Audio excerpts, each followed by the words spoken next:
Relationships and natural law, a new understanding. When our ancestors said, "What goes around comes around," they were leaving us the key to open doors to find answers to any question. When we say, "What goes around comes around," and know the truth of those words, we're able to free ourselves from the illusions that keep us stuck in a matrix of pain and confusion. The matrix we've created is so diabolical, it makes the Matrix movie seem like a comedy. If you are taught to accept illusions, how can you know what truth is? In order to recognize truth, we must change the way we think about life. As men, we have lost our highest selves.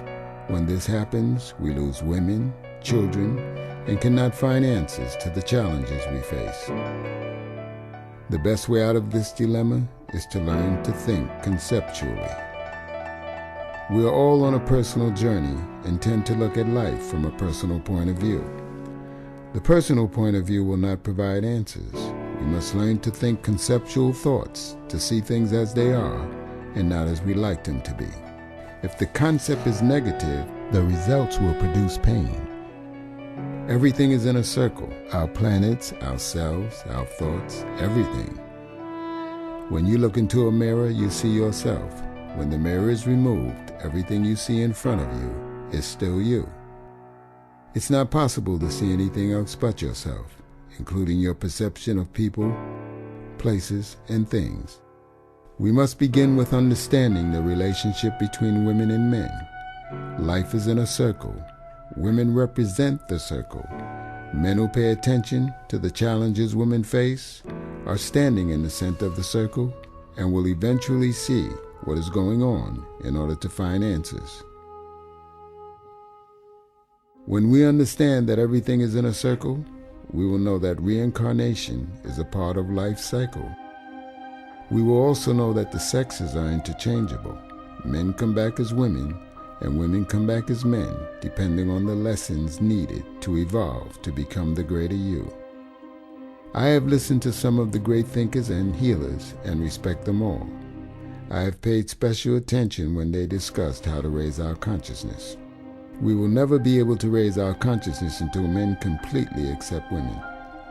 When men advocate equality with women, they're accepting the best within themselves. There is no separation. Everyone and everything is a part of the whole.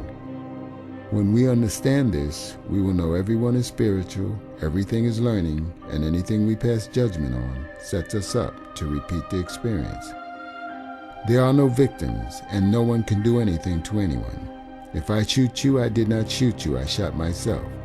You got shot because you previously shot someone. If I give you a gift, I am gifting myself. You are receiving the gift because you gave to someone.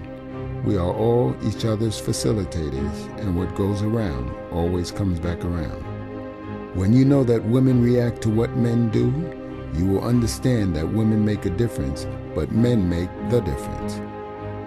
If women made the difference, the challenges of life would have been resolved long ago. Men are the cause of whatever it is. If men are the cause, they are also the cure. Men have the responsibility to address all issues in order to resolve them.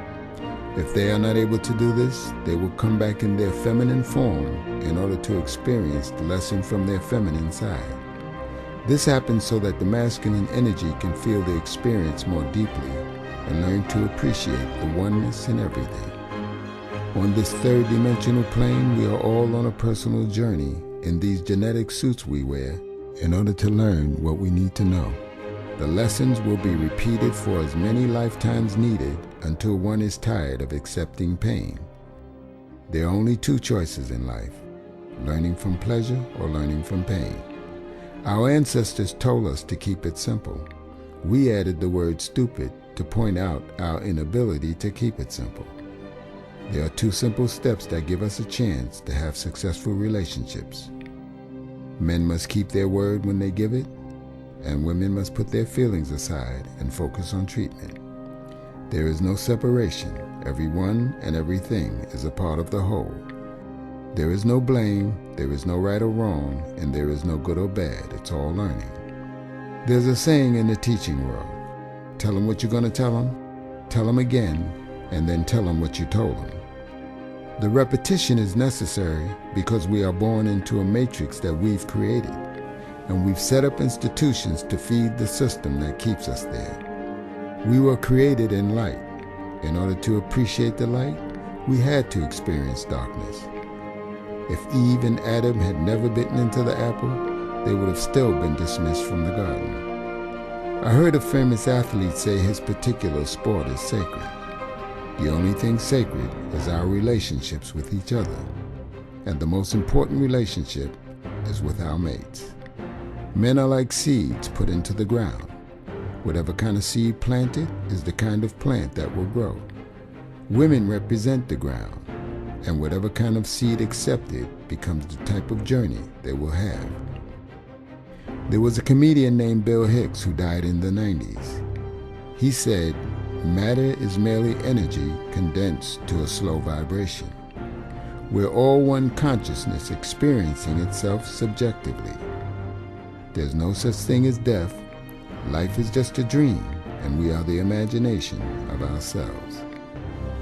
Bill Hicks was ahead of his time in understanding natural law.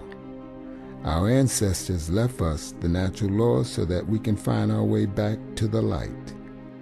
The Kabbalion by 3 Initiates contained the laws.